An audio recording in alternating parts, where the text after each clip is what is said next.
Ready? Yeah, we're broadcasting. We're live. Okay. Now, this is Comic Book Bullies, so let's go ahead and start it out. All right. Welcome back to the Comic Book Bullies, where nerd is a new bully. I'm your host, Leroy, a.k.a. the Master Debater, with my co-host. This is Eli, a.k.a. Sleeping Fucking Beauty. Okay, and he's up now. And we have guests this time. Okay, so we've been promoting this all weekend. Since this is the 150th episode, we decided to bring on some guests also. We're bringing on guests from our sister from another mister. Yeah.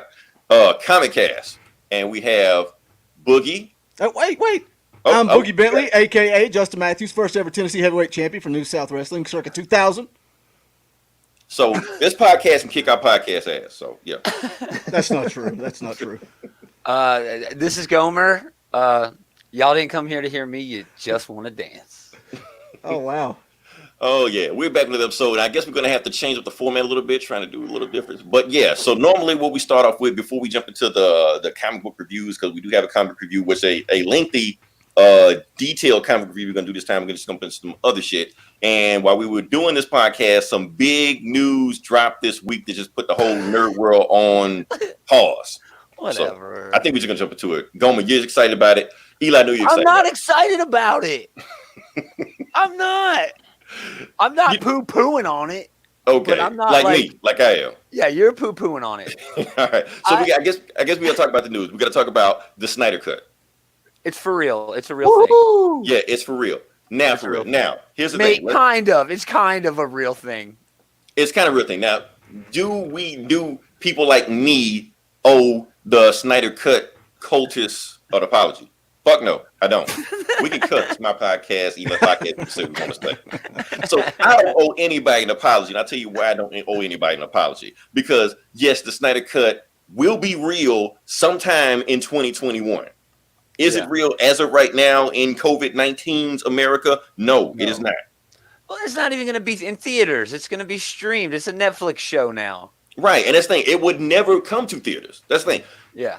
You Snyder fanboys, you better thank COVID-19 stars. Kiss the feet that happened, because that's the reason this is happening right now. The whole stay-at-home thing where they all got together and we're talking, and the execs are like, well, we don't really have anything else to do because we can't work on movies.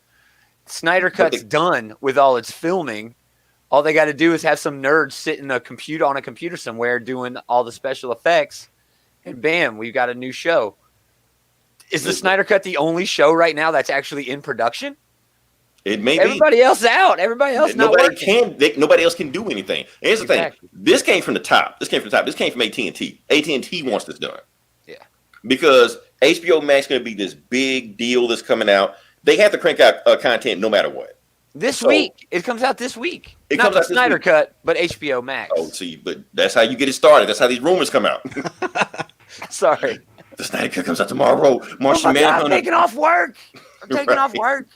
Comic Book Bully said that. No, we didn't. So, all right. So the Snyder Cut is going to be a thing sometime next week. Sometime next year. HBO Max has to have content. Right now, they don't have any original content to get people to subscribe. Yes, Fresh Prince of Bel-Air is a good show. Not gonna make me sign up. You know, you're not allowed. No, I know the rules. No Will Smith shit on the Bullies podcast. We try to stick to that rule.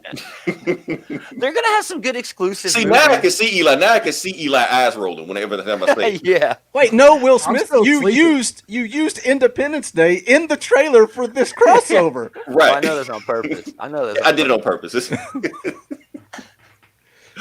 All right. So, like I said, they need content. They have nothing out. Snyder is sitting, the Snyder Cut is sitting right there. So what if WB and Snyder has bad blood, ATT and give a shit, they want money. And they're not going to spend a whole lot of money for it. So at first, Snyder was saying he needed, like last year when this stuff's coming out, he said he needed 75 to 100 million to get the thing made. AT&T or Warner Brothers, whoever is saying, they're saying you're getting 20, maybe 30. It's weird they're putting them on a budget. They're putting them on a budget. So I don't know what movie people are expecting to see on a $20 to $30 million extra. It's not going to be it's really not going to be that big a deal of what we've seen before. You may get like the third act change, maybe some inserted scenes here. They're saying it's 6 hours. I mean, it's going to be, they got to fill that with something. They got to put something in there. Is it going to be anything meaningful? Is it going to be like Ben Affleck's ass like on BBS. Well, what did Eli say? We're gonna see Cyborg play football for 20 minutes. Right? Oh yeah, that was that's the thing. I've read all the notes. I know what the movie's gonna be. Anybody that's been following stuff know what the movie's gonna be, and it's another reason why I'm scared of what Zack Snyder's gonna do, because everybody's excited for what they've seen him do. Oh, Dark Side's in the movie. Maybe. We also but you ain't going to be able to see Dark Side because Zack Snyder's going to cover it up with a bunch of explosions and strobe lights and debris flying on the screen. Yeah, because that's what he does for 20 minutes. You're going to see Omega beams and that's it, and people just lose their shit over that. That's about it. Oh, that's all they're going to show is a dusty cloud with Omega beams coming out of it. And that's the fanboys are that's enough for people to lose their shit. Be like, we told you. Did you see the Omega beams? The Snyder Cut lives. All this shit. So it's the ending of BVS where it's just crap on the screen. It's like I can't see shit. Like what's going on? Is somebody punching somebody, or is that a building falling? I can't tell. But does it matter if it's good? Isn't this still a victory? For you know what? It doesn't matter. That's the thing. It doesn't matter, and that's the reason why streaming is the future right now. Because honestly, HBO and AT&T and Warner Brothers doesn't really care what the Zack Snyder Cut does, monetarily wise, as long as it gets people to sign up for the service. That's all they care about. That's why it would never come to the theater, because they're not going to let Zack Snyder release a 4-hour cut in the movies. Not going to happen. No one's going to do that. No one wants to watch that as much as they say that it's good. Like everybody who says the director's cut of BVS is better. And it's not. That's the thing. They keep saying it is, but it's not. I don't have a problem with those movies, man. I mean, my thing is that the director's cut of BVS is not that much better of a movie. It's like adds some scenes here and there, but it's not like it rewrites the movie. Lex Luthor's still Lex Luthor. Doomsday is still Doomsday. It's the same movie in the third act. Grandma's peach tea is still. He's still pissed in a jar. That doesn't change. People are more excited because they won their side of the argument than they're going to be happy after they watch the whole movie. Well, that's the thing. We can't tell if they're happy legitimately or not. Of course, they're going to say they're happy no matter what the hell comes out, because, like you said, they won. They won. It's the victory lap right now. But here's the thing. Here's the dangerous part of it. They have this imaginary movie in their mind right now, or what they think is right, and they're going to be let down. That's exactly what's going to happen, because all this stuff Zack Snyder has been promised them, he's going to break their hearts at the end of the day. They'll never admit it. Yeah, and every time. I don't mind the original Justice League. No, it's not the greatest movie, but I didn't mind it. I enjoyed it for what it was. And every time I said this online, oh, you stupid piece of shit, you're an idiot. What the I bet you like Star Wars too. Oh, yeah, that's how it is. It's like, that's why I ain't apologizing for shit either. Yeah, man. I got your fucking apologies right here. Eli always says about Star Wars, I don't give a damn as long as it's Star Wars. If it's a good movie, awesome. If it's not, hey, I still got to see Star Wars. I don't give a shit. I still got to see Batman and Superman do pretty damn cool shit for a while. Right. Yeah, I thought Solo sucked, but I still had a good time watching it. Millennium Falcon fly around. And that's but who gives a shit? Release the Solo cut. I mean, the Lord Miller Solo cut. 2. That actually exists though. Right, that's the thing. Like, they've actually did, and then fired those guys at the end of the day. Yeah, there is a Lord Miller cut of Solo somewhere with what's his face from The Wire as. But guess what? Yeah. Disney didn't give a shit. Disney ain't bitches. Disney we got a successful streaming service. We don't need. You can make as many petitions you want about Solo 2 and the Lord Miller cut. They don't exist to us. We'll still get Captain Marvel 2. Shut the fuck up. Right. We're still getting it. It's coming. Oh, man. Can we move on past Snyder Cut? We've said all we got to say about that. Oh, we can look at more comments. cuts. We need to talk about more cuts. I forget there's. Oh yeah. Okay, so that's the thing, guys. You noobs. Oh wow, there's comments here. Yeah, I'm clicking them right now. I'm clicking the comments. Boogie, you can't click this TV show. No, I can't. I can't produce your show for you. Can you please produce Come on, the show Boogie, produce my show for me. If I had access, I would. I'm just a guest. I'm just sitting here, man. We didn't get half the stuff that was shown in the trailers. That's what Henry's saying. Yeah. We I did. don't remember those trailers. But you got those trailers, though. That's what I said. The trailers were the Snyder Cut. That's the thing. There's a lot of trailers in LA. There's a lot of things altered. But here's the thing. Not only are we getting the Snyder Cut, we're also, before we get to that, we're also getting to the Suicide Squad cut. The Ayer cut. That's a real thing. Here's the thing. Somebody asked David Ayer, was there going to be a Suicide cut? AT&T themselves tweeted, wait and see, or something like we'll see what happens. So if the Snyder Cut is a hit, the Ayer Cut is coming. You're gonna get a 3-hour Suicide Squad movie also. If it's a hit or if it makes money. Exactly. And they'll do that on the streaming service too. But I saw a tweet where after the Snyder Cut news was confirmed, the special effects company tweeted out, yeah, we're doing the special effects for the Snyder Cut and for the Ayer Cut of Suicide Squad. And I don't know, how you going to fix that movie? How the hell you fix Suicide Squad? They're going to give people what they want. They're going to More give Joker. People more Joker. That's all they're going to do. More Joker. A different Joker. Splicing some of them parody porn. That's what we really want to see. Right. Because people are pissed because all they wanted to see was the Joker. They went in there, they saw 5 minutes of Joker. That's why people are pissed. So all they're going to do is just insert more Joker footage. They do that. That's going to, so you got a Snyder Cut, you got a Suicide Squad cut. That's going to get people to go subscribe to HBO Max. None of this stuff will ever hit the theaters. It's only going to be streaming only. You may get a Blu-ray. Maybe. And yes. Ninja Fingers is talking about the cut, director, the Donner cut of Superman, all the different versions of Blade Runner. Of course, you got 1,000 versions of Apocalypse Now. Yeah. Yes, these things do exist. And yes, it is interesting for fans to. But it's different because those movies, like they didn't rely on special effects. It's different because the people who want to watch the Apocalypse Now redo don't go around on the internet saying we fucking won. Exactly. You know? Those don't feel like marketing ploys.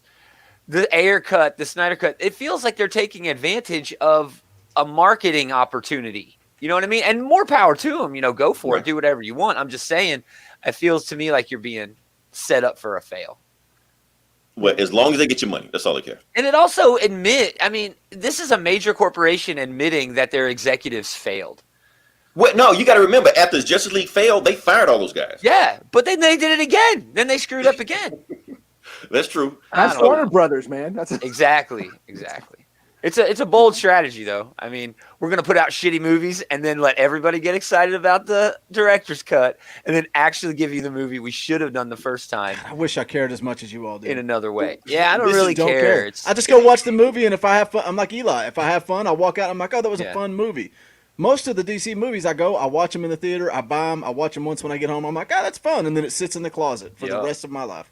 Yeah, I want and I agree with you. At the end of the day, it's still gonna be something that we'll watch. You know. Yeah. Bad, good. We'll be entertained for the time we watched it. I want the 3-hour Ghostbusters cut that Paul Feig talked about. It is nice. I think, you know, given what Zack Snyder did go through some hard shit, you know, death in the family, that sucks. And I think it's awesome that he gets to go back and finish what he started. That's pretty cool. And he's got to feel some vindication because they literally brought in another director that they already knew was successful on superhero movies, kind of save it. He was shitting all over his vision, and now everybody was like, "No, we want to see your vision," and they're going to do it. He's got to feel pretty damn good. But they threw Joss Whedon under the bus with that movie. Yeah, and it ain't his fault. They said, "Okay, come in, finish this movie. You know, you got 5 months to get this shit done and score it, rewrite it, direct a bunch of new scenes, you know, CGI super stash off his face, and you know, and get it out there under 2 minutes." Yeah, they said it had to be under 2 hours and shit. I mean, he was fucked from the get-go. He was fucked from the get-go. Like at the beginning of Justice League, watch it in the credit scene. You'll see this homeless bum. You say directed by or written by Joss Whedon, and he just holding the bum saying, "I tried." Does J.J. Abrams get the same sort of pass for the Last Jedi? That's the last Star Wars movies, right? Should we bitch and get the prequels remade? Because that would be. You're talking about Rise. You know the people are coming that's going to want this. You know, the Last Jedi non-canon. You know. Yeah, you're talking about Rise of Skywalker, though, right? You're talking about Rise of Skywalker. Yeah, Rise of Skywalker. Yeah, because you were written into a corner. How do you get out of that? Exactly. Wasn't Joss Whedon in the same sort of position with him? Well, not really, because at least J.J. Abrams had a whole movie to himself.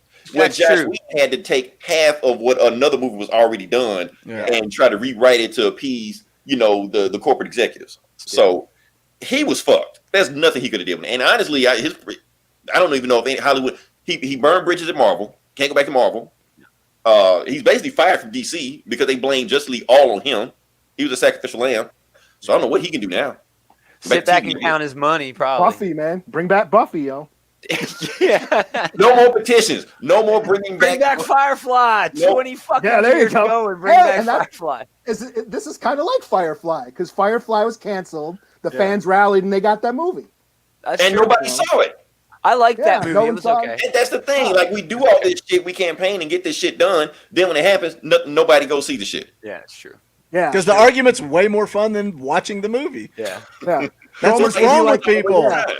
Gomer's gonna be like, I'm gonna wait till all the episodes of Justice League Snyder Cut drop on HBO, and then I'm gonna get that free weekly subscription. Yep. Not Yep. pay for Done. shit. Yep. And then I'm done. Yep. 100%. It's true. least you That's gotta what do I that. did A lot for of people just Watchmen. do That's that what I shit. did for Watchmen. And that's the best damn shit I've ever seen, man. Just watch it one time and that's it. Yeah. Yeah. I may Darth buy it. I may Jar buy Jar, that shit. yeah. Okay. No, Snyder Cut. We got out of the system. Paul Feig's 3.5 hour Ghostbusters cut that nobody asked for. Bring it. Bring on the 3.5 hour Ghostbusters. I'll watch it. I'll be honest with you. I'll watch it too. I'll watch it. I want to see this train. My You know kids what? love that damn movie for some reason, man. Josh Trank. What did Josh Trank say about his Fantastic Four thing? He said no need. Oh, He I said wanna see no. it. I want to see it. I know it's a train wreck. That's what I want to see it. It's so bad. I don't even I like admitting that. want a exists. movie made about a movie about him making that movie. You like Tropic Thunder with like they made fun of Apocalypse. I want somebody to make a movie like that where they're making a superhero movie where this just asshole director just beats the shit out of his actors, tears up his trailer. Yeah, Hearts of Darkness, Fantastic Four. Right, something like that. Somebody's gonna make that movie. So Josh Trank might as well sell the rights now to do that shit. Oh man. Okay, can we pass that? Disney Yeah. owns that shit now, Okay. All right. right? Disney But- owns that Fan Four Stick movie now. Who owns it? Doesn't Disney own that Fan Oh Four yeah, Stick yeah. They movie own the now? movie now. They're I'm gonna just make saying, sure that that's shit- weird, man. That's They're gonna gonna go make in the sure that fucking never- vault, and you'll never see it again. You would never see It's it gonna be again. like That movie was not Cinderella. existing Sonic. Or we a can Song sing of the about him. South, man, and Fan Four Stick. You'll anymore. never I want to see say that something about shit Song of the again. South. I want to, they try to bury Song of the South. Okay, how many people have went to Disney World? Okay, It was forever ago, but yeah. I went to the Okay. one in Florida. yeah, okay. 30 So years ago. that's Disney World. Okay, Yeah. so Okay. Splash Mountain. Everybody been on Splash Mountain? Sure. Yeah. I don't know. That's No, I from don't Song think of the so. South.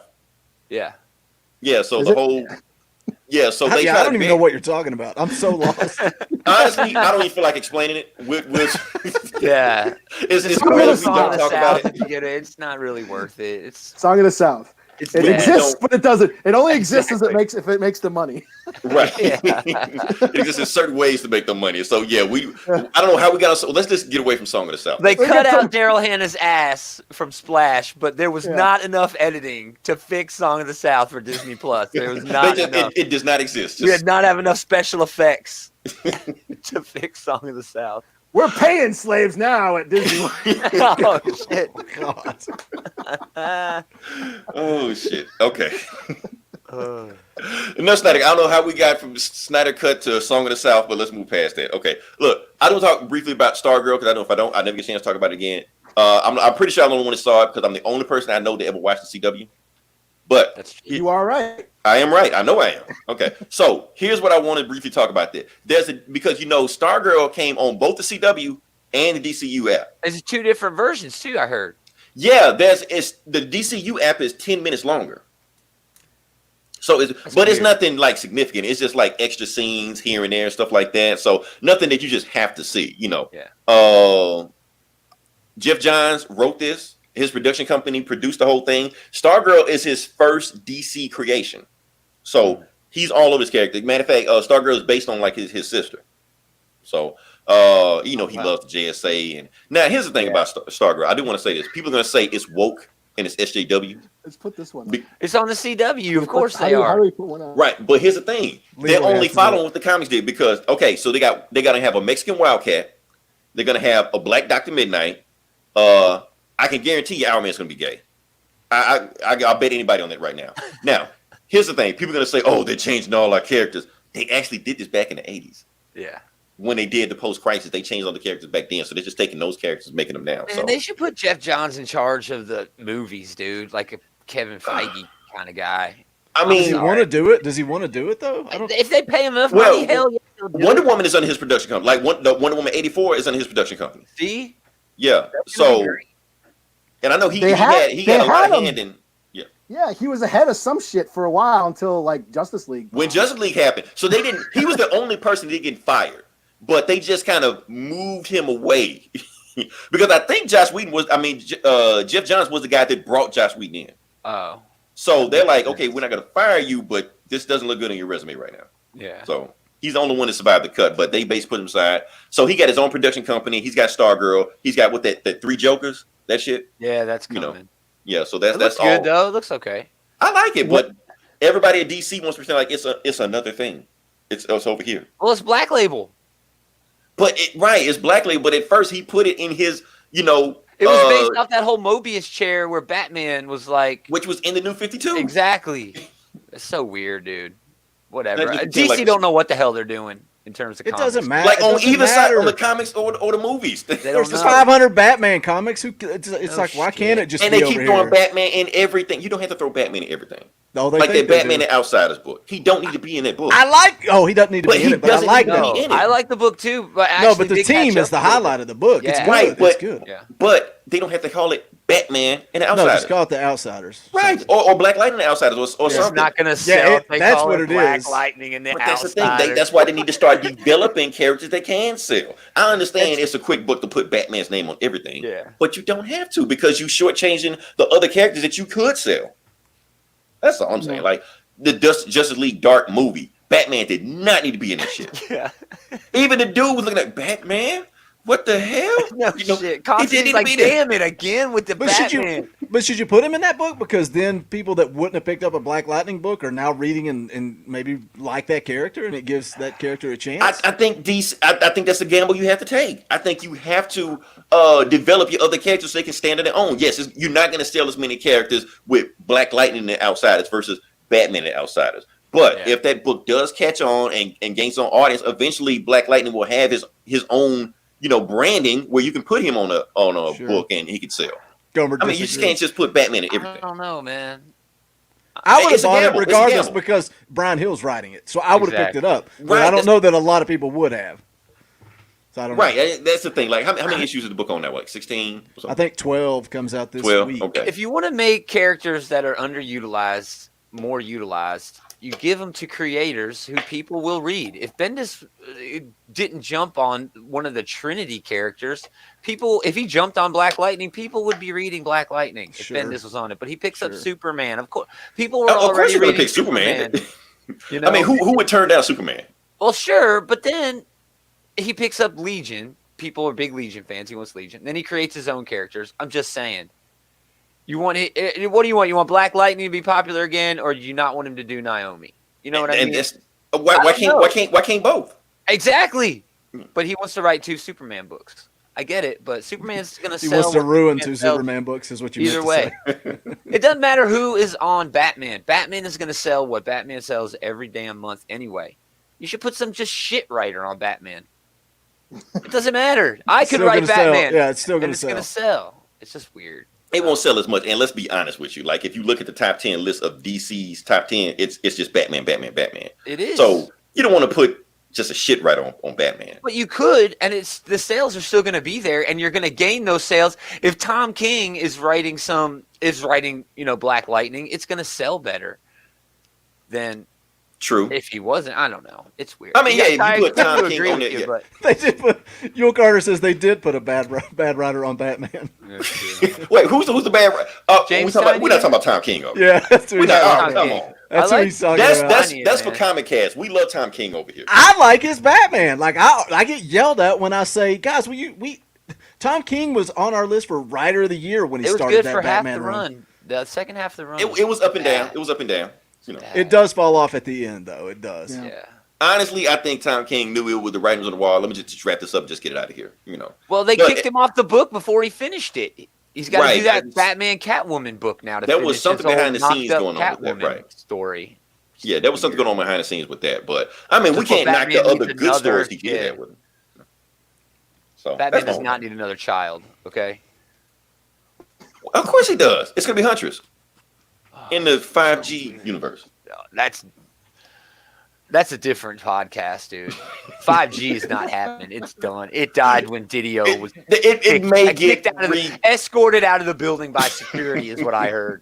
I wish I had that Beverly Hills Cop gif where he got thrown through the window. Yeah, Didio removed from DC Comics. His last words were 5G is gonna be awesome. No, it's not, Dan. All right, can we move to the main event? Oh, let's get ready to run. Let's get to it. I know we've just been jambling all around the place. Okay, so this is what we're gonna do. I don't know. I haven't looked at the comments. I know the comments are going crazy right now, but we are going to. This is where we actually talk about the main book of the week. This is the book that all of us have read, and if you have not read it, why the fuck are you here in a comic book podcast? I don't know. This is the book that you need to read. Don't just say I watched the movie. No, that does not count. You have to read the book to find out where this shit came from. So what we're going to talk about first is, see if I can get my stuff ready. Boom, boom, boom, boom, boom. Oh yeah, here we go. Here we go. Here we go. Let's see these special effects. Eli, I've been working on my special effects. Here we go. The Snyder Cut. Boom. Yeah, here we go. So we got Civil War. So we're going to start off with that. Yeah. So.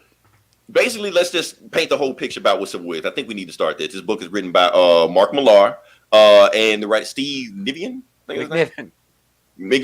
That's his name. I'll let you guys handle the letters and all this shit like that. Anyway, what I want to talk about is that Mark Millar doesn't write comics. Right. He writes screenplays. He writes movie drafts. That's all the fuck he ever does. And that's what this is, too. He was writing a movie pitch that Marvel will eventually turn into a movie later on, and that's what he does with all his other stuff later on. So what we're doing now is that we're going to review Civil War and want to know why Civil War was even made. One reason it was made because they no longer had the rights to X-Men. Okay. And they needed something to fill the gap of X-Men. They needed some big crossover event to make the Avengers a thing. They had Avengers Dissemble. They had Mighty Avengers, New Avengers, whatever Avengers were doing at the time. And now you got the big New Avengers. So you got this big crossover in 2005 supposed to make the Avengers a thing. Like, okay, we don't need X-Men. We can do an event. Now you say that. Let me stop you there because it's a very important thing that you say. They also didn't have movie control of Spider-Man at the time. Who did Bendis put on the Avengers? He put Wolverine and Spider-Man. But here's the thing. I think they still have like Marvel still own the merchandising of Spider-Man. Yes. Yeah. Okay. So they still they still wanted the character to be hot. But they also needed to make the Avengers a viable product for the screen. Right. So that's the thing. So that's why Spider-Man is still here because they can still make money off Spider-Man. Yeah. Even though the rest of these guys are just like the X-Men is like, we can't make money off the X-Men. They fall into the background a lot. Yeah, like they're there, but they're not there. Yeah. It gets worse with them later on until they finally buy Fox. But the thing about Civil War, and here's the thing. Honestly, this whole thing about Civil War is actually a plot that they used with the X-Men back in the 80s. Yeah. Because it was called the Mutant Registration Act back then. Matter of fact, it was the plot of the first X-Men movie. Yes. Yeah, where they tried to ban all mutants or have all mutants register and things like that. So they decided to retool that. I'm not saying they ripped it off. They retooled it. There's some different things. It was a lot different. I read The Road to Civil War. I know that wasn't part of what we're doing. But I love that Xavier basically sat down with Tony and said, this is what we have to deal with. Now you're going through registration like we've had to deal with. Yeah. And he's like, I'm out. I don't want anything to do with this. You can deal with it. So I thought that I like that. And the mutants in the whole Marvel universe at this time had just gone through the decimation after House of M. So there weren't many mutants left considering, Genosha was dead. Everything was done. They were in no place to really put themselves out there, to help. Right. Which I think was part of it. Leading up to this, the Illuminati had also sent the Hulk away to Planet Hulk. Whatever side Hulk picks is going to be the winning side. Right. The Thor moment in this with Ragnarok, Thor being dead, is a huge aspect, that they an angle anyway that they play on in this. So everything. And the thing is, like we all read Bendis' New Avengers run. His timetable was all laid out. So now that we know the whole timetable, we see why this stuff was done. Why Hulk was sent off into space at the time he was sent off. Why they acted when Thor acted. Why the Civil War happened. Because basic secret invasion. Exactly. And if you read the first page of Bendis' New Avengers run, it has Jarvis with a green handkerchief in his pocket. Right. So all this stuff was symbolizing that he behind was the a scenes. Skrull Right. way back then before, and that's what Secret Invasion is. Right. I mean, but at the same time, like when you read the story, we don't know that at the time. And honestly, if you don't know that, I don't think it affects the story. No, I don't think so either. It really makes the hindsight being 2020 with Tony second guessing himself in Secret Invasion with everything that he did. It makes it a lot more, hard hitting. But yeah, you don't need any of that to enjoy this in and of itself. My angle on this is politics in the United States hitting a point where everybody had a side. And that's happened before. It's almost like a timeless story, but it's sort of the basic human dilemma, of my freedom for my security. And that's one of the overarching themes, I think. That's one of the overarching things. But another thing, a lot of times people do put freedom versus security. I think it's actually another angle you can take to it. I think it's a lot to do with gun control. Yeah, Okay. sure. I kept seeing that too. Right, because I'm gonna show you a panel. Let's go to this panel right here. This is one of the big panels.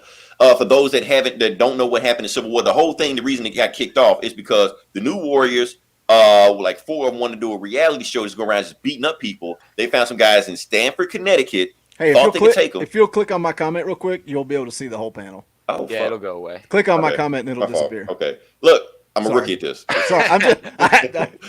Okay, hold on. It's coming. Let's see. Training. You're in training. It's okay. I'm in training. Yeah, I'm getting hazed right now. Boom. Oh, is it there? Yeah, click my comment. Click his comment in the. I should have just not said anything and just let it go. Click this your is all comment. my fault. The way you click the comments to get them up on the screen. Yes. Yeah. Click his comment and his comment will leave the screen. Okay, I'm looking. It's so many comments. I can't see his comment. Oh, here we go. Found it. Okay, found it. Oh God, no! Hit that one again. Hit the same one again. Hit the same one again. Hold on. Okay. There now. Oh, now you got that big freaking banner covering it. Okay. I can see it. Nobody else can see it. That's sorry. okay. I'm sorry. Anyway, let's go. Anyway, here's what happened. Here's what happened. Stamford, Connecticut. They fought this guy, and it turns out he was a Captain Marvel villain named Nitro. He was like, "No, I'm way stronger than you think I am. I'm not one of these flunkies you fought before." So he blows himself up. And when he blows himself up, let's see. I'm gonna do this one more time. Let's try it. Here, it's right here. Fuck, Eli, you gotta get it kicked out with this digital shit. Okay. Anyway, so Stamford, Connecticut. I'm just hitting all kind of buttons. But the point I'm trying to make is that they blew up a school. Yeah. So like 800 kids died or something. 800 kids died. It wasn't just a school; it was like a whole neighborhood, stuff like that. But the point was, they made a point that a bunch of kids died. So even around 2005, there was crazy mass shootings going around, especially school shootings happening left and right. And that's what happened. And you can make parallels with all this. You can make parallels with school shooting. This is 4 years after 9/11. Yep. So when this tragedy happened, all of a sudden the government starts cracking down and stuff like that. Patriot Act, sure. The Patriot Act, it's all there, because they want to have full disclosure on every single superhero, whether you have a secret identity or not. They want to know who you are. They want your identity exposed, So yes, you can say that it was the Patriot Act because the government wants to, get involved with what you're doing. But with gun control, the reason I'm saying it because the superheroes have always been metaphors for like weapons, guns, things like that. Even though they don't use them, most of them. But in this situation, something happens because their powers get out of control, and they want to have regulations on the people with these powers. Same thing with gun control, just in case of something happens. And it even comes to, when we get deep into the story, it even comes to a parallel with police brutality. Yeah, definitely. Mm-hmm. Yeah, because I think we just jump into it. We're not going to break this thing down. Like I said, I didn't expect us to just break it down. We're just going to talk about it and just jump from point to point. But one of the points was when Goliath died. I like to call him Black Goliath. That's me. That's mine. But when he died, Tony kept trying to justify, was it okay for him to die? Because, yes, crazy clone Thor killed Bill Foster. But it's no different than when a police officer is in the field and he kills somebody by accident. That's how Tony rationalized. So let's start the argument now. Who is Team Tony and who is Team Cap? I'm Team Iron Man. I'm Team Iron Man. I'm Team Iron Man. Oh my God! I knew this was going to happen, Eli. What? Team Cap. Are we choosing sides? Yeah, you had to decide. Okay. That was all right. Well, I tend to lean on Cap, but I see both arguments, and I think that's the point. Sure. That's the point of the story. I love that you said that. I love that you said that, because when we were talking about having this argument, we were talking about it after ComicCast Sunday, and me and Gomer were like, "Oh, whose side?" And he's like, "Team Iron Man, right?" And I'm like, "No, Team Cap." And then he's like, "Oh, this is going to be fun." And so like I'm thinking about this argument we're going to have, and then I'm reading, like, one of the other things I read was the Fantastic Four tie-ins. And this is all about Ben Grimm, because he has that same mindset that Eli had. Like I started sympathizing with him because I see things on both sides that are right, and that's why it's really hard to really plant your flag and choose a side. But we get called fence riders all the time because of that.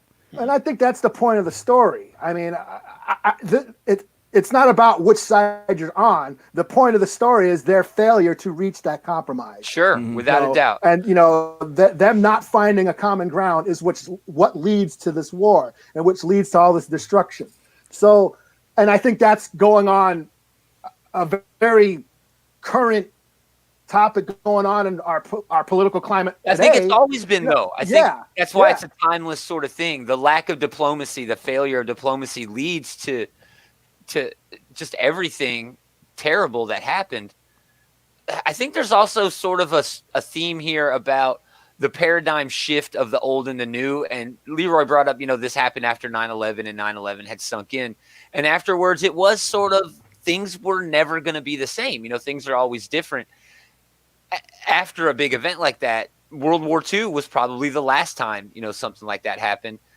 And Cap is just part of that older era, unwilling to sort of move society forward into what it needs to be in order to be this new thing. In one of the tie-ins, Frontline number 11, Sally Floyd, who's a reporter, asked Cap, about, basically points him out for fighting for an ideal that no longer represents what America actually is.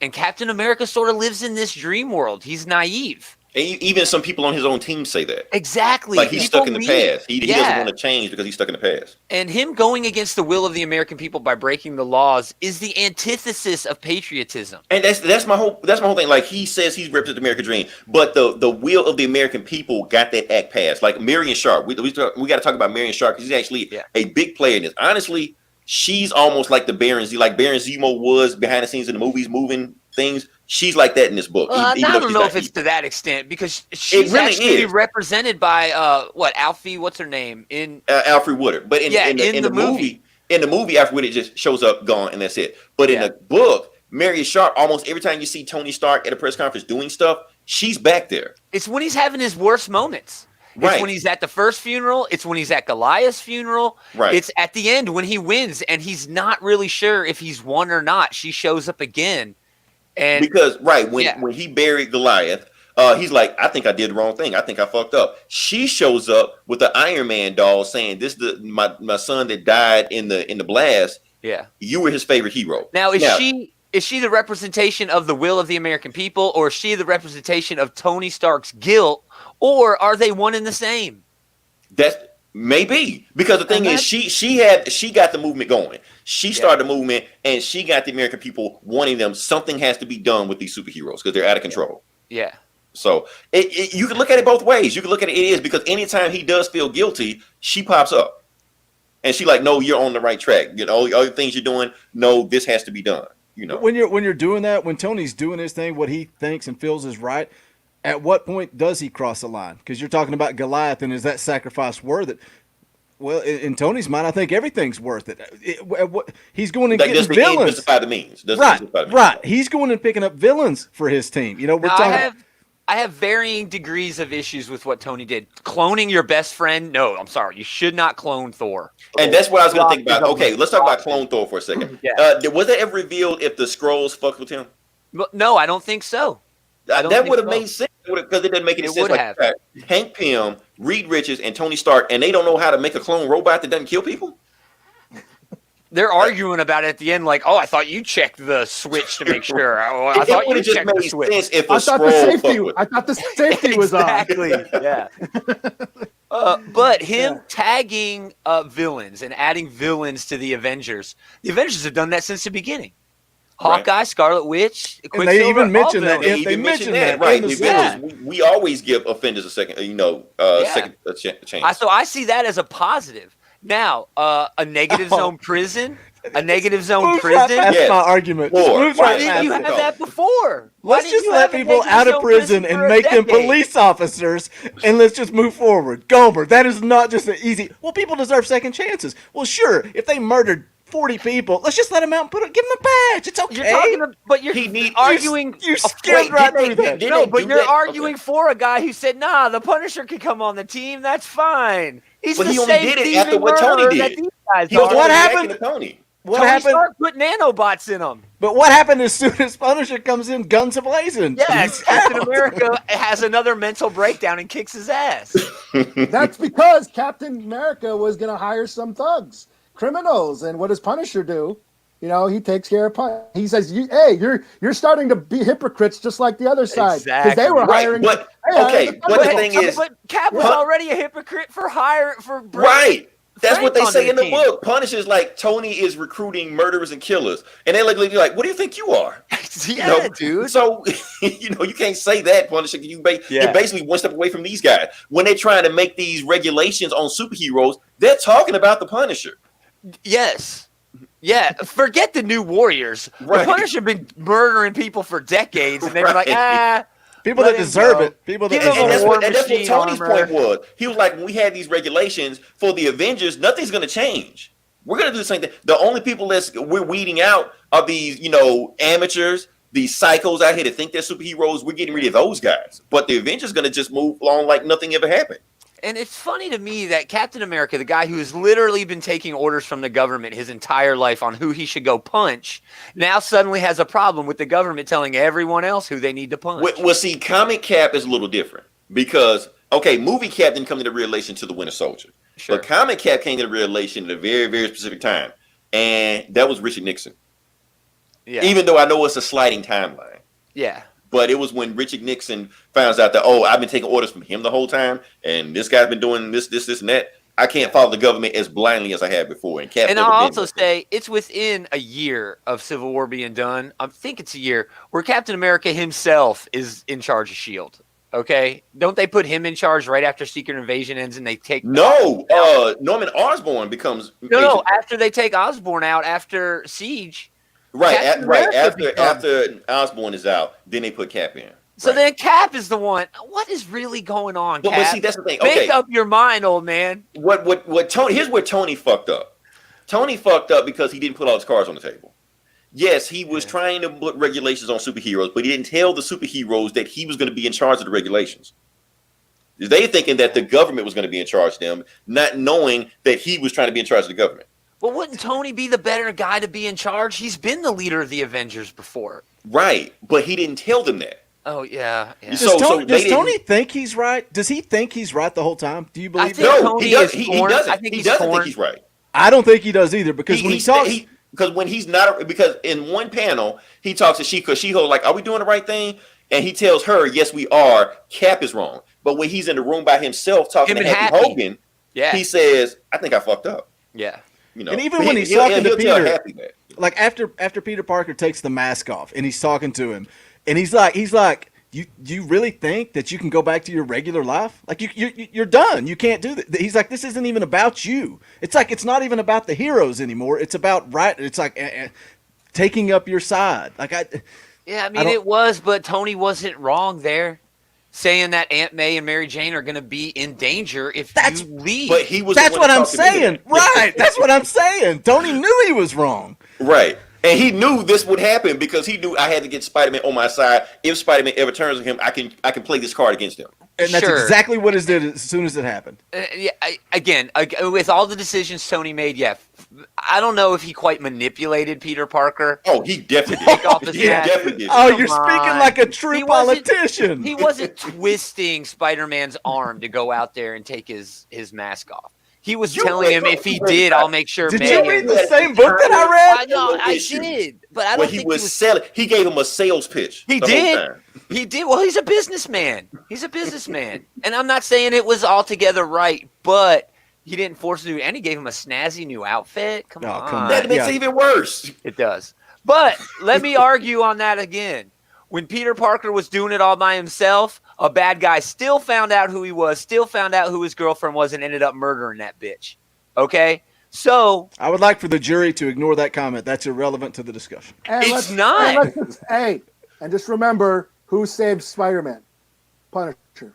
it's true. That's It's true. true.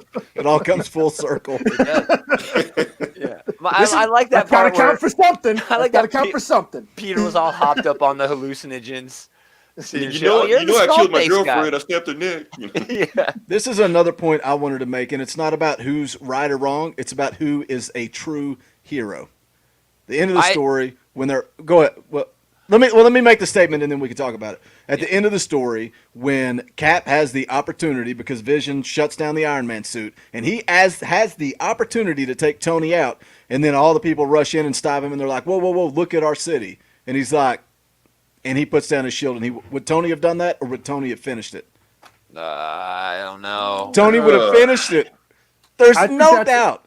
No. I think Tony would have stopped because it's the same thing. Like Tony, because of Marion Sharp, he think he was being motivated by the will of the people. That's what he kept doing what he was doing. When Cap saw what the will of the people wanted, he stopped. So at the end of the day, they're both being being pushed by the people. Do you think it was the will of the people, or do you think it was the destruction? It's a little bit of both, maybe. You know, because the will of the people showed him the destruction of what they were doing. Yeah. Like basically got Tony one. and Cap got to the point they don't even know why they were fighting anymore.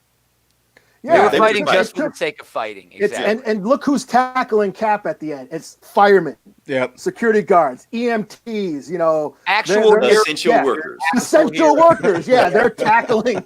They're tackling Cap, and he's like, "Oh, well, okay. I got to look at what I'm doing. I'm too far gone in my ideals that I've lost my way." And that's what happened to both sides. Coming back to the point of the story is not when you fail to reach that compromise and that solution, then it just becomes bickering, and everybody clings to these ideals so hard and so like desperately that they start ignoring the basic principles they believed in the first place. Because you have, Tony Stark and his side talking about law and order and justice. Meanwhile, they're hiring criminals and like the Thunderbolts. You got Captain America, who's all about freedom, civil liberties.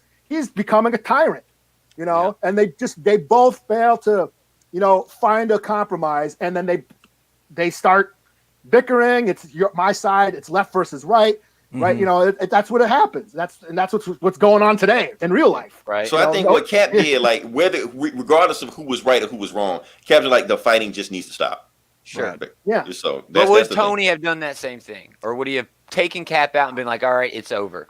I think in Tony's position, he was already in a position of doing the will of the people. In his mind, that's why he was fighting Captain America. I mean, he did everything in his power to take Cap out earlier in the story. Yeah. Actually, no. He tried to talk to Cap. And then, once the fighting started. Yeah. Yeah. It's like they both have valid points. They both have, there's right to both sides. It's just, where do you find the common ground? Because Cap was open to the idea. It's just like, who is going to be in charge of this? Who's going to watch the Watchmen? Who's going to have that authority over these super beings? And he didn't want S.H.I.E.L.D. over it. He didn't That's want not Maria Hill his over decision. No, Captain America literally has been a soldier his entire life. He's always been taking orders from someone. He does not get to decide who his boss is. Who does? Yeah, but those American people do. Yeah, but governments can become corrupt, and Captain America knows that. But so the thing is that this wasn't about the government. He can hang up the shield and retire. Right. Like the people wanted this change done. And here's the thing, like we can talk about this all day. Like let's look at a moral thing about this. Now people saying is freedom versus security. Do we really want vigilante superheroes running around unchecked doing whatever they want to with masks on with no accountability whatsoever? Are people really going to put up with that? In real life, no, but that's sure. It's so hard to compare this story to real life. But I think this book is trying to take those real life notes and inject them in a way that Marvel Comics typically don't. And you can tell by the way the real people are at the front of this. Miriam Sharp, the crowd at the end of the series that tackle Cap and end the fighting. I think they did that on purpose. Or even how Happy is near Tony the entire time. Sure. Even Happy questions Tony, not to his face.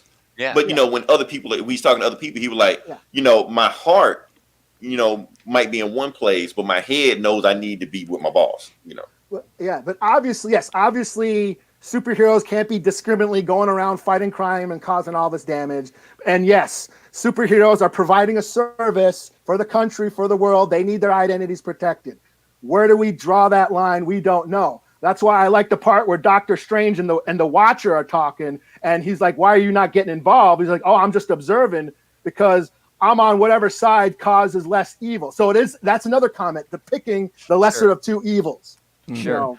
But I mean, what we're saying is we're okay.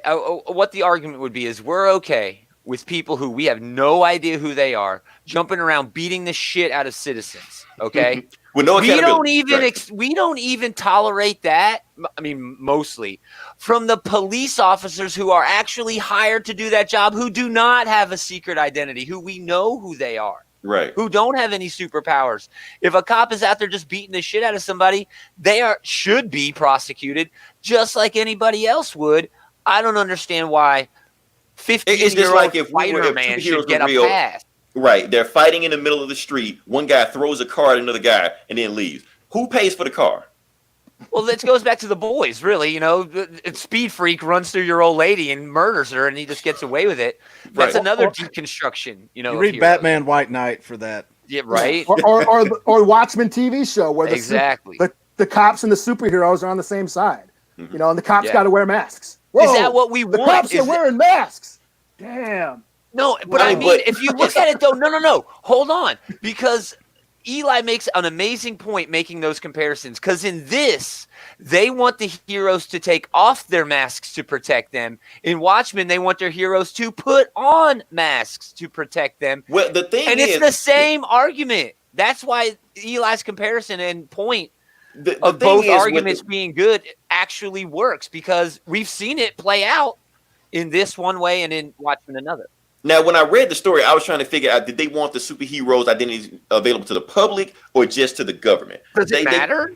I think it was the government, but they knew it was going to leak. That was the whole thing. Yeah. Yeah. So that's why Spider-Man just took it a step further. He was just like, I'm out there. Just whatever. Yeah, right. You know? But I think J. Jonah Jameson fainting, man. He fainted. And right before he did it, he knew it was about to happen. So he was like, if you say one more word while it's happening, I'm going to fire you. This right here on my wall is the Daily Bugle for Civil War, and it's what was it? Frontline? Yeah, it was like Frontline, and it says Parker, you're fired, J. Jonah Jameson. Just awesome. Frontline was a great series. It actually was on the ground. It followed two reporters, one following the pro side, one following the anti-registration side, and it really dove into precisely what Eli's been talking about the whole time, how both arguments hold the same amount of weight, and it's really just your approach. And both sides take terrible approaches, man. And I think that's the point. Back to what Boogie was saying about when Captain America gets tackled by all the the cops and the firemen, the people. That's so symbolic because Captain America, he's a symbol of freedom. He's USA, go go go, America's fuck yeah, And then he's getting tackled by the people. So you have these Cap and Tony, who represent government, fighting over what to do, and it's the people who take charge. And that's another point of the story. The people have to decide. That's democracy. We have to vote. You know what I'm saying? Yeah. That's the point. It's the people need to take their power back. Stop leaving power to the government and letting them do everything for us and dictating our lives. The people have the right to choose, and that's what happens. That's the thing. And if the people, the responsibility to choose, and that's what Cap does in this. Oh yeah, this is why I do what I do. It's for these people. That's why I'm because he thinks he's going America. against the government, but he's really going against the will of the people, which make it is that something Captain America should do? Yeah, and that's what we have in the political system. The government we have two sides bickering against each other. They're all both wrong. That's the thing. And they're all rich. They all got this massive amount of wealth, deciding what's good for the rest of us broke motherfuckers, who are bickering amongst ourselves at the same time. Exactly. We're all broke. All our lives suck, yet we're all blaming each other for it. One more thing I want to talk about also. Now that I'm kind of going on a tangent. Okay. In issue 5, this is what I want to talk about. The whole Fantastic Four splitting up. Half over here, half over here. When Sue Storm goes to Namor, here's my opinion. I think she slept with them to get them on Cap's side. That's definitely a possibility. The vibrations say I'm more that you're accurate. concerned with Captain America being a traitor and then doubling down on being a traitor by taking the side of an actual invading foreign government on U.S. sovereign soil. Gummer's spinning it again just to try to win the argument. I agree. That's how I read it. What I read it the same happened. way.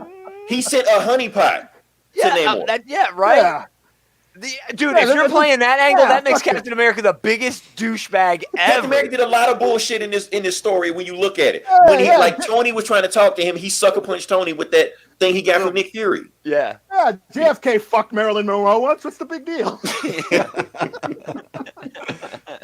It's so funny the way you spin that because when I read it, but I love the Fantastic Four, and I'm like all heartbroken about Reed and Sue being on opposite sides.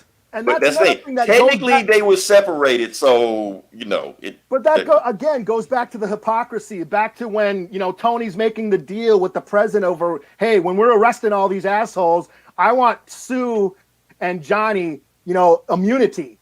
Again, corruption. You're right. And you're talking about the wealthy assholes in power. Yes. Yes, manipulating the end. You're right. Yes. And then Sue was like, you know what? I can't do this anymore. You guys, that's why she leaves, But her But motivation. notice what she did. She cooked them. She cooked them dinner.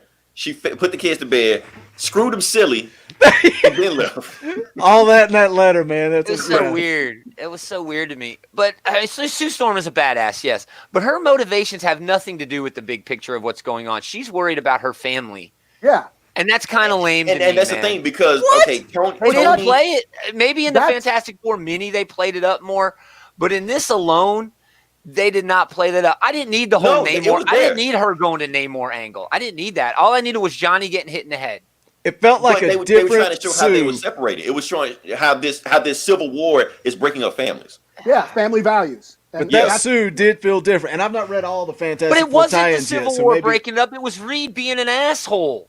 Like But that always, Reed being the asshole. That's But the Civil family. War, Reed's on your side. No, Reed can be on my side and still be an asshole. Hank Pym's on my side and he's still an asshole. Tony is. Everyone in this book is a fucking asshole. Why do you always hate on Everyone. Reed, man? Reed tries so hard to do what's right, and he's just the right thing is to be a father and a husband. Those are the two things he always doesn't do. But if he would just do them, the CEO. The CEO that's out there and he's grinding, he's working like 80 hours a week, he's making all this money and he spends it because he's trying to protect his family. He wants to provide for his family. That's what Reed Richards is doing. Reed Richards is not there for his family because he thinks he's there for his family. He thinks he's doing the right thing. His brother-in-law is in a coma. He hadn't been to the hospital in 2 days. And he's trying to solve the world's problems. He does look like an asshole when he leaves Johnny in the He's hospital. Michael Corleone in Godfather 2. Right? Yeah, he's taking care of the family. Taking care of the bigger picture instead And of the crazy thing is that everybody can see it except Reed. He's the smartest, dumbest guy ever. That's exactly. true. I've heard you say that before about Reed. He's in Wakanda trying to recruit Black Panther to his side. And the whole time, Black Panther's telling him, when the last time you talked to Sue? Please, go talk to your wife. T'Challa playing Dr. Phil up in this motherfucker trying to get the couple I back do like together. the fact. I do like that the whole thing with Black Panther, how it's kind of similar to the movie where he didn't get involved until Goliath or Black Goliath got killed, and he's like, okay, if I would have, maybe if I had gotten involved sooner, that wouldn't have happened, and that's kind of like a callback to the movie where Wakanda's isolationist and they don't want to, they're kind of ignoring the plight of the world. They're trying to turn a blind eye to the world. Yeah. Everybody fighting in that war had it coming. They all could have died at any time. Clore, Ragnarok was not a great idea again, but he's just a weapon that they used. If you're not in the war, you're not going to get shot at. And Black Goliath got shot at. I will say that one of my favorite moments in this book is when Sue takes out Taskmaster. Right after shooting Reed, and he knows that he's fucked. That's the thing. He's like, oh shit, and then you just see that big cloud of smoke, and then like Taskmaster's all laid. I just laughed my ass off. Fucking Taskmaster, man. I don't know why everyone thinks he's so great. Oh. My favorite tie-in was the Wolverine tie-in, and the reason is Wolverine is the only character who's actually being a hero. His entire arc, he's tracking down Nitro, who's the actual villain in the book.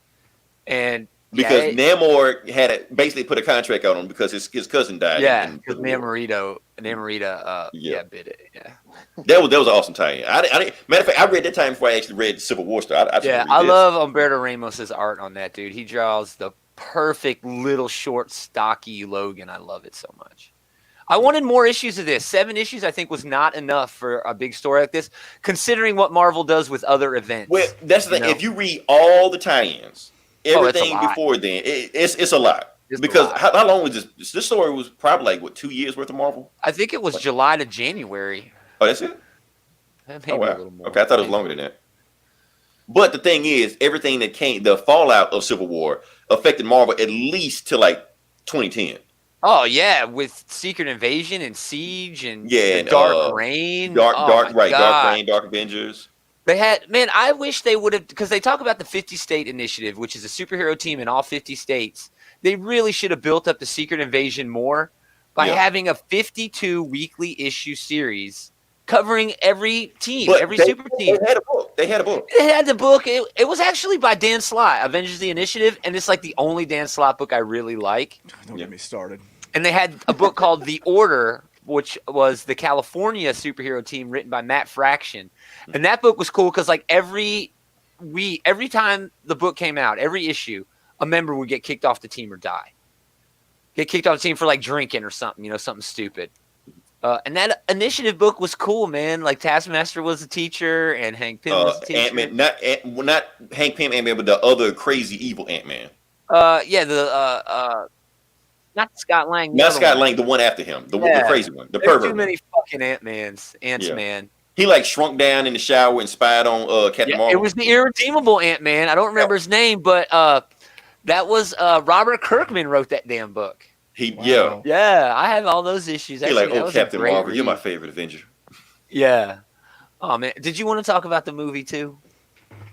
We can. I mean, good Lord, Gomer, it's my bedtime. I know. I said it the way I did because we've been gone an hour. Has it been an hour? It has been an hour. Yeah.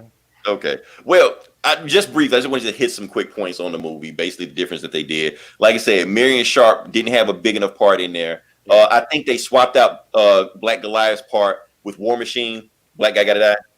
Yeah. Kill War Machine. Whatever. Well, there's a black guy. It's Disney. They don't care. Right, but they can't kill him because they got to sell toys. Exactly. Yeah. We need War Machine for Endgame. Right. So thank for that. Trying to think what else happened in that movie. Man, they all blend together for me. The motivations were completely different, man. It was too much Winter Soldier in there, and that's the thing. Like, it wasn't like the whole point about the Registration Act. That was kind of like sidelined in the first act. Yeah, like it wasn't about that anymore. Yeah, it's more about Baron Zemo. Like it's like Baron Zemo's manipulating everything almost. I like that angle of it. I really did. Yeah. I like that Zemo character. I like him as a villain. I thought he was the best villain that's the thing, outside of Thanos. It took away from the argument. Yeah, because the book, there's no villain. There's no clear cut. That's the bad guy. That's there's no moment either. You don't get your Peter Parker moment. You don't really get your cat moment. He's all worried about his homeboy.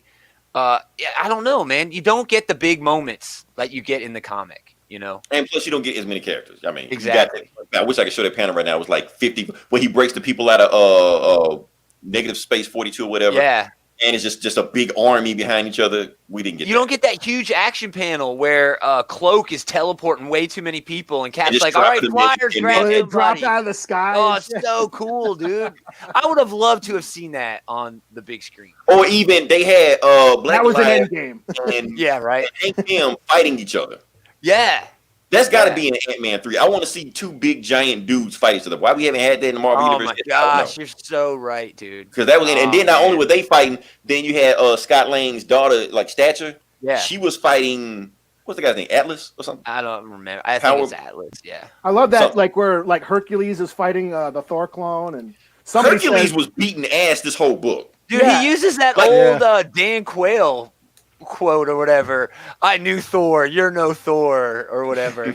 But like the entire book, like you watch the panels in the background, he's like beating like 2 or 3 people at a time, like smacking She-Hulk and Atlas around. Anytime Captain America's ass beat, Hercules is right there, just popping out of nowhere. Yeah. Like, damn. But I think it was Sue who, like in that panel where Thor or the Thor clone and Hercules are fighting. I think Sue says, like what in God's name. I just like that.